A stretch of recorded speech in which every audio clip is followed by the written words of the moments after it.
Salut à tous.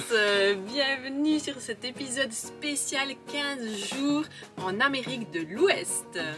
Si vous aussi vous souhaitez découvrir l'Ouest américain et vous avez que 15 jours, on vous propose ici un petit itinéraire qu'on a préparé nous-mêmes. Mais attention, si vous vous lancez dans une aventure dans l'Ouest américain, il y a quand même des choses à prendre en compte, comme par exemple les distances qui sont super longues, il y a énormément de choses à voir, il y a beaucoup de monde et tout coûte très cher.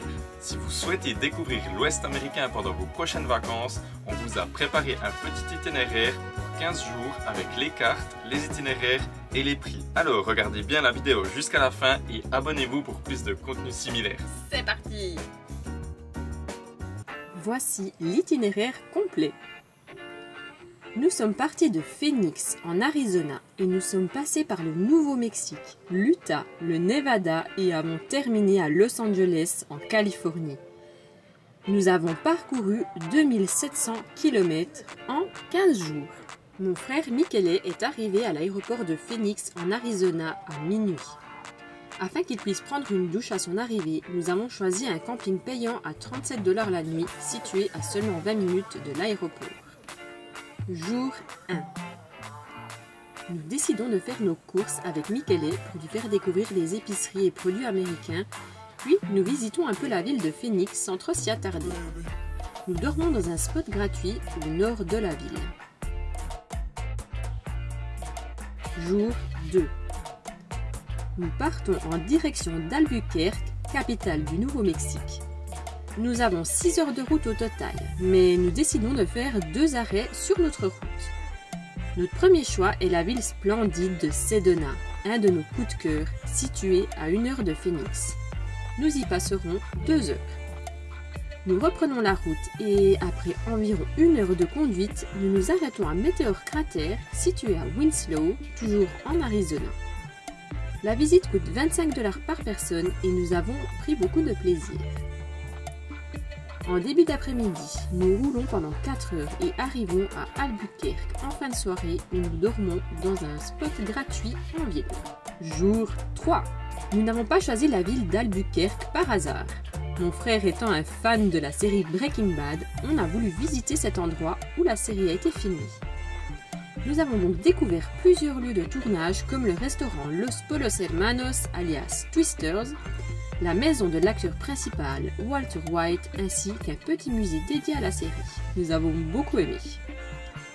L'après-midi, nous avons roulé pendant 1 heure jusqu'à Santa Fe, très jolie ville où nous nous sommes promenés le reste de la journée. Nous avons à nouveau dormi dans un endroit gratuit au milieu du désert. Jour 4. Il est temps de quitter le Nouveau-Mexique. Nous partons de Santa Fe, direction Monument Valley en Arizona. Après plus de 6 heures de route, nous arrivons en fin de journée et dormons dans un camping. Jour 5. Nous passons toute la matinée à visiter Monument Valley. Il y a un circuit à découvrir en voiture qui dure environ 2 heures pour 8 $ par personne et ça en vaut clairement la peine. Monument Valley est super. En milieu d'après-midi, nous reprenons la route direction Page en Arizona en 3 heures de route. Nous décidons de dormir sur le parking du magasin Walmart. Jour 6. Cette région est superbe et tous les lieux à visiter se trouvent à proximité. Nous avons visité Horseshoe Bend qui vous coûtera 10 $ par véhicule, puis Glen Canyon, situé en Utah, qui lui est gratuit, et terminons par faire une pause au Lake Powell en attendant de récupérer la clé de notre Airbnb qui se trouve au centre de Page. Nous avons réservé 2 nuits. Oh, c'est trop cool. Jour 7. Nous profitons de notre appartement de location et ne faisons pas grand chose à part manger, jouer aux cartes et regarder des films Netflix pour fêter Noël. Nous avons trouvé ce superbe Airbnb au prix de 70 $ la nuit pour 3 personnes. Jour 8. Nous quittons le confort de notre appartement à Page en fin de matinée et partons direction le Grand Canyon. Nous avons environ 3 heures de route. Nous arrivons là-bas en fin de journée et nous nous arrêtons dans un spot gratuit dans les bois. Jour 9. Tout est gelé et il fait froid, mais nous décidons quand même de se balader le matin au Grand Canyon et la vue est spectaculaire. C'est clairement un endroit à ne pas manquer. L'entrée dans les parcs nationaux tourne autour des 20-30 $ américains par véhicule, mais était gratuit pendant les fêtes. Étant donné que les chemins de randonnée étaient fermés à cause du verglas, nous avons décidé de reprendre la route en début d'après-midi, direction Las Vegas.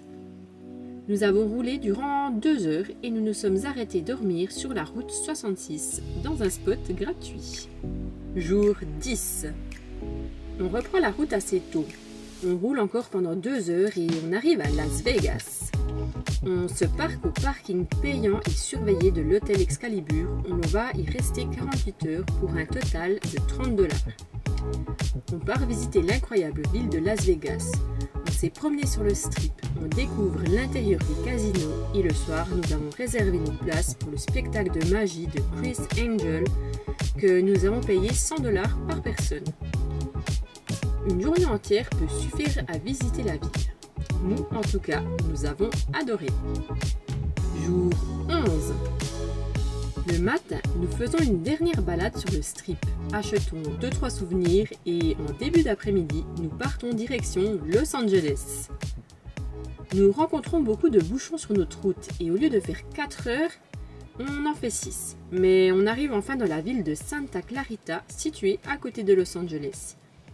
Nous nous sommes régalés dans un restaurant pour l'anniversaire de Michele avant d'aller dormir dans une ruelle non loin de là. Jour 12. Direction Hollywood Studios. Nous avons pris nos billets en ligne et les prix varient selon les jours.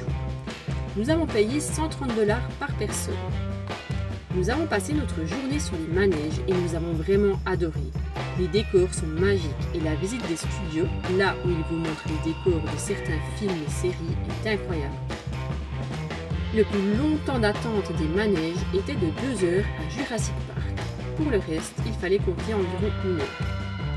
Vous y trouverez le monde d'Harry Potter, les Minions, Pets, les Simpsons, Transformers, la Momie et bien plus encore. Nous avons terminé la journée à 20 h et avons passé la nuit dans un endroit gratuit situé à 10 minutes de route du parc d'attractions. Jour 13. On se lève, on fait nos courses du Nouvel An chez Trader Joe's, puis on va se promener à Hollywood Boulevard, la fameuse rue des Étoiles de Star. On trouve un parking le long de la rue et on y reste quelques heures. On part ensuite faire un tour en van dans les rues de Beverly Hills. Il pleut, alors on ne s'y attarde pas. Il est possible de réserver des tours si vous souhaitez savoir où vos stars préférées habitent, mais ce n'était pas une activité que nous avons voulu expérimenter. Le soir, nous trouvons à nouveau un spot gratuit, mais cette fois à Long Beach, où nous passons le Nouvel An. Malgré le mauvais temps, la soirée du Nouvel An dans notre van était une réussite. Jour 14. Le soleil est de retour. Le matin, on part direction le Signe Hollywood. C'est sympa à voir, mais il n'y a rien de particulier. Il n'est non plus pas évident de se garer dans les ruelles. Si vous avez un gros camping-car, cela peut être difficile de monter la ruelle principale pour se rendre au Signe. Nous faisons quelques photos et reprenons nos visites. L'après-midi, nous décidons de payer un parking surveillé à Venice Beach et marchons pendant 1 heure jusqu'à Santa Monica. Une très belle balade, idéale pour faire également du vélo ou du patin à roulettes. Après s'y être promené jusqu'à la tombée de la nuit, nous décidons de prendre le bus pour retourner au parking au prix de 1 $ par personne le ticket. Nous dormons au bord de la mer gratuitement près de Malibu. Attention, les places de parking gratuites d'Overlander le long de Santa Monica et Venice Beach ne sont pas autorisées aux véhicules de plus de 2,10 m de haut et de 6,70 m de long. Jour 15. Dernier jour avant que Michele prenne l'avion qui décolle à 19 h de Los Angeles. Le matin, nous nous promenons encore quelques heures à Venice Beach et puis Michele termine la préparation de ses valises avant de prendre la route de l'aéroport. Nous nous rendons là-bas 5 heures avant son vol car il y a régulièrement du trafic et l'aéroport est grand. Bon retour, Michele. Voici un petit récapitulatif de notre budget. Sachez que sur les 15 jours, nous avons dormi quasiment tout le temps dans des spots gratuits. Nous avons uniquement dormi 2 nuits au camping pour un total de 100 $. 2 nuits en Airbnb, 200 $. 24 heures dans un parking payant et surveillé, 30 $. 3 activités payantes, 1000 $. 2 restaurants et 2 fast-food, 300 $. Le diesel, environ 500 $. Ce sont des prix pour 3 personnes au total. Vous pouvez également suivre nos vlogs 32 et 33 où on a vraiment montré tout ce qu'on a fait avec le frère de Noémie. N'hésitez pas à nous contacter via nos pages Facebook ou Instagram si vous avez des questions ou si vous avez besoin d'aide pour organiser votre road trip. On se fera un grand plaisir de vous répondre. D'ici là, comme d'habitude, j'espère que vous avez aimé la vidéo, qu'elle vous sera été utile. N'hésitez pas à vous abonner, à liker, ça nous fait toujours plaisir. À la prochaine, bonne route!